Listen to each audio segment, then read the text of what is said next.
Is it possible to prove the existence of God? There are many compelling reasons that God exists, but you may be asking the wrong question. That's because absolute proof is a standard that's hard to come by, even in day-to-day life. If you think about it, most decisions you make are based on probabilities rather than certainties. This happens in the criminal justice system every day, where different standards of proof are used, all of which come short of absolute proof. Famous American judge Learned Hand said, "Life is made up of a series of judgments on insufficient data, and if we waited to run down all of our doubts, it would flow past us." The implications of belief in God could be substantial, so we should not let it flow past us. Now, I believe that the most convincing evidence for the existence of a God actually comes from the Bible itself. But obtaining a full grasp of that evidence requires more time and effort than most people, especially skeptics, are willing to invest. This makes it necessary to find a common ground. The most basic fact we can establish objectively is our own existence. This is the meaning of Descartes' "I think, therefore I am." From the reality of our existence, we can then deduce that we came from somewhere. But where? Now, you may say that you came from your parents, but where did they come from? And where did their parents come from? If you follow your ancestry backwards, you must eventually get to a starting point. Even if you believe life sprang from non-organic chemical soup, where did the ingredients for the soup come from? This question is addressed by a principle formulated by philosopher Parmenides called ex nihilo nihil fit. Out of nothing, nothing comes. More popularly rendered, something doesn't come from nothing. Everything we can observe tells us this is true. There is evidence of a starting point in our universe. Scientists call this the Big Bang. If we exist and ex nihilo nihil fit is true, then there must be an original cause. It becomes absolutely necessary for something or someone to exist outside the bounds of our observable laws.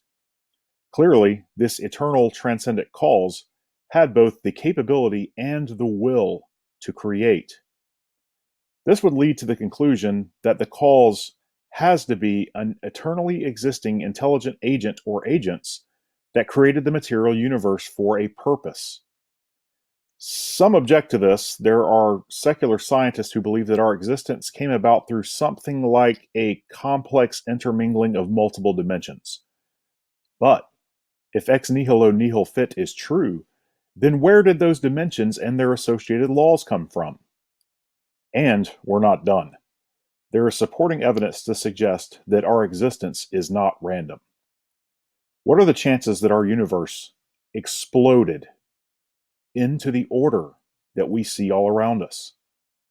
There are hundreds of parameters governing our universe that are necessary for existence and the possibility of life, that all must come about at the same time and within a narrow range.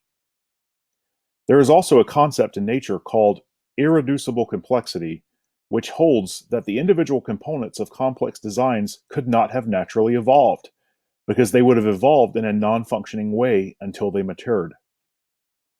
Taken together, these arguments are referred to as the watchmaker argument. Did a spring and cog and all the other parts of a watch form accidentally and independently, and then piece themselves together to achieve a function?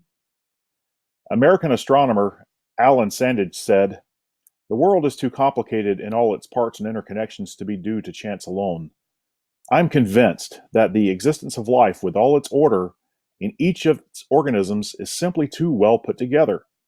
Each part of a living thing depends on all its other parts to function. How does each part know? How is each part specified at conception? The more one learns of biochemistry, the more unbelievable it becomes, unless there is some type of organizing principle, an architect."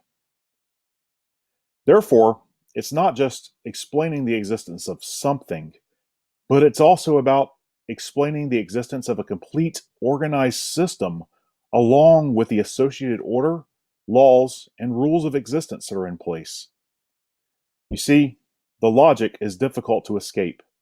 We may not be able to offer absolute proof that God exists, but what we can learn from these facts and conclusions based on deductive logic is that it's possible, even probable.